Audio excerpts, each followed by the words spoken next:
what I wanted. After that I was never tempted to evil, right up to the time when Allah honored me by making me his messenger. Since each of Islam's pillars were conceived by a pagan, I believe we have caught the prophet in another lie. The temptation behind us, we move on to one of today's more common sins, sex in the workplace. Muhammad married his boss. Ishaq. Khadijah was a wealthy and respected merchant. She was determined and intelligent, possessing many properties. She was the best-born woman of the Quraysh, and she was the richest, too. Tabari. She used to employ men to engage in trade with her property, and gave them a share of the profit, for the Quraysh were merchants. When she heard of Muhammad's truthfulness and nobility of character, she sent for him and proposed that he should go to Syria and engage in trade with her property. She would give him more than she gave other men who traded for her. The sentence rambles on to say that Islam's matriarch sent one of her slaves to keep tabs on the neophyte merchant. When they reached Syria, he halted in the shade of a tree near a monk's cell. The monk went up to Maysara, that would be Khajija's slave, and said, "Who is this man who has halted beneath the tree?" Maysara replied, "He is a man of Quraysh, one of the people of the Haram sacred precinct. No one has ever halted beneath this tree but a prophet," said the monk. A 6th century monk could never have seen a prophet. Further, there is no evidence that a Christian or Jewish prophet ever set foot in Syria. The next line puts us in the precarious position of wondering who is lying. If the following tradition is true, the Quran assertion that there were no miracles associated with Muhammad is false. They assert that Maysara saw 2 angels shading him from the sun as he rode his camel.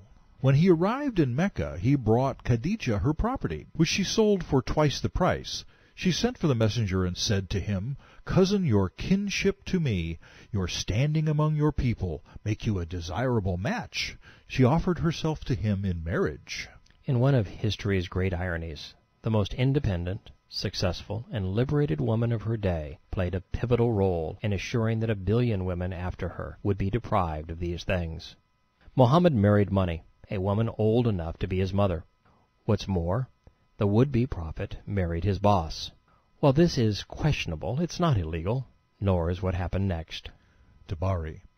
Khadijah sent a message to Muhammad inviting him to take her. She called her father to her house, plied him with wine until he was drunk, slaughtered a cow, anointed him with perfume, and clothed him in a striped robe. Then she sent for Muhammad and his uncles. When they came in, her father married him to her. When he recovered from his intoxication, he said, "What is this meat, this perfume, and this garment?" She replied, "You have married me to Muhammad bin Abdallah." "I have not done so," he said. "Would I do this when the greatest men of Mecca have asked for you, and I have not agreed?"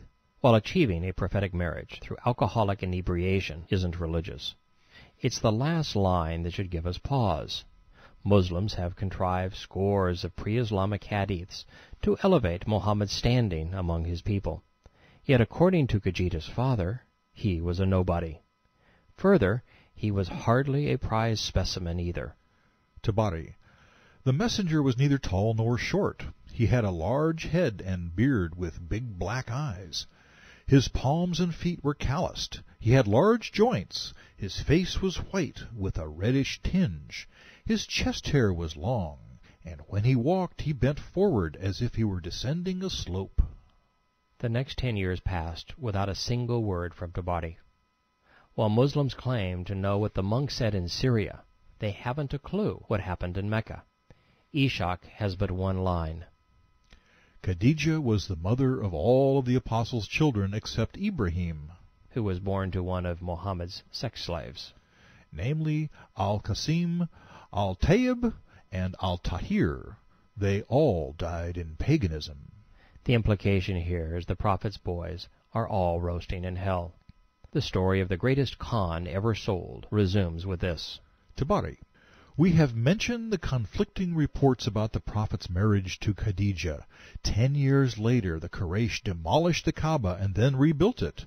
According to Ibn Ishaq, this was the messenger's 35th year. The reason for demolition of the Kaaba was that it consisted of loose stones rising to somewhat above a man's height, and they wished to make it higher and put a roof over it, since some men had stolen treasures kept in its interior. All along I have told you that the Kaaba was little more than a pile of rocks. This hadith confirms the ignobility of Allah's house. And this is important. There is no chance that a roofless, 6-foot-high collection of loose rocks could have survived the rigors of 2 millennia of flash floods and searing sandstorms. Not only is there no written or oral legacy connecting Muhammad, Mecca, and the Kaaba with Abraham, there is no physical evidence either. The center of the Islamic faith, Allah's house, on which the whole Islamic world bows and turns, was a rock pile for rock gods. Tabari, who reported hadith claiming Allah had raised the Kaaba above the floodwaters, now says, "The Kaaba had been destroyed when the people of Noah were drowned, and Allah commanded Abraham and Ishmael to rebuild it on its original foundations. This they did, as stated in the Quran, 2 verse 127. When Abraham and Ishmael were raising the foundations of the house, they said, 'Lord, accept this from us.'"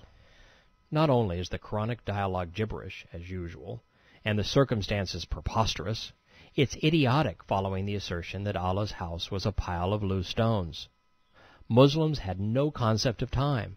The 2,600-year chasm and 1,000-mile divide that separate Abraham from Muhammad's Kaaba cannot be crossed.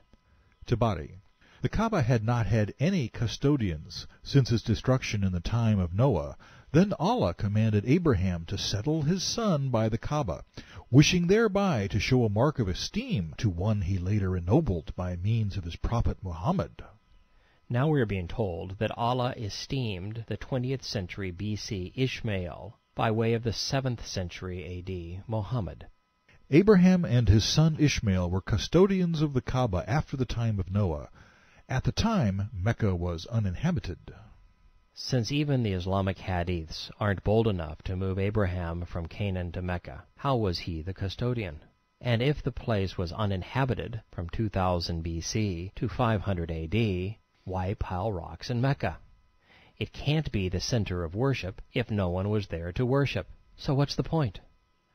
Tabari tells us that the Jurham became the custodians of the Kaaba. He simply skipped over the intervening 2,500 years between its alleged founding and the Jurham presence. If you recall, the Jurham clan ousted the Khuza'ah tribe from their campsite around Mecca around 500 A.D. According to tradition, they acted badly.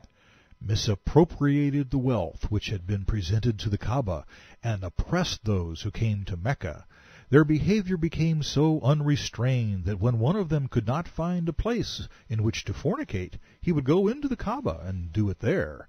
It is asserted that Isaf fornicated with Na'ilah in the interior of the Kaaba, and that they were transformed into 2 stones. During the Jahiliyyah period of pre-Islamic ignorance, any person who acted wrongfully or oppressively in Mecca perished on the spot.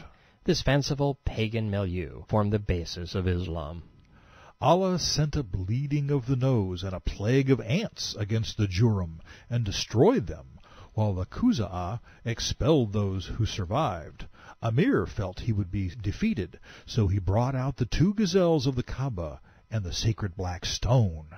The irreverent blend of Jewish history and Arab mythology continues. Tabari.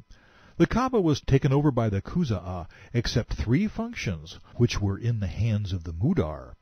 The first of these was the Ijaza, the giving of permission to the pilgrims to leave Arafat. The second function was the Ifadah, the permission for the pilgrims to disperse to Mina on the morning of the sacrifice. 2 more Islamic rituals associated with the Hajj now have links to an ignoble pagan past. Ishaq. This state of affairs lasted until Allah sent Muhammad and revealed to him and gave him the laws of his religion and the customs of the pilgrimage. Following 100 hadith desperately trying to ascribe the rites and rituals of Islam to the Jewish patriarchs, and 100 more proclaiming that they were derived from the pagan practices of Qusay, one line contradicts them all. There is, however, a pre-Islamic pagan custom Muhammad disregarded, and wouldn't you know it, it was one he should have retained.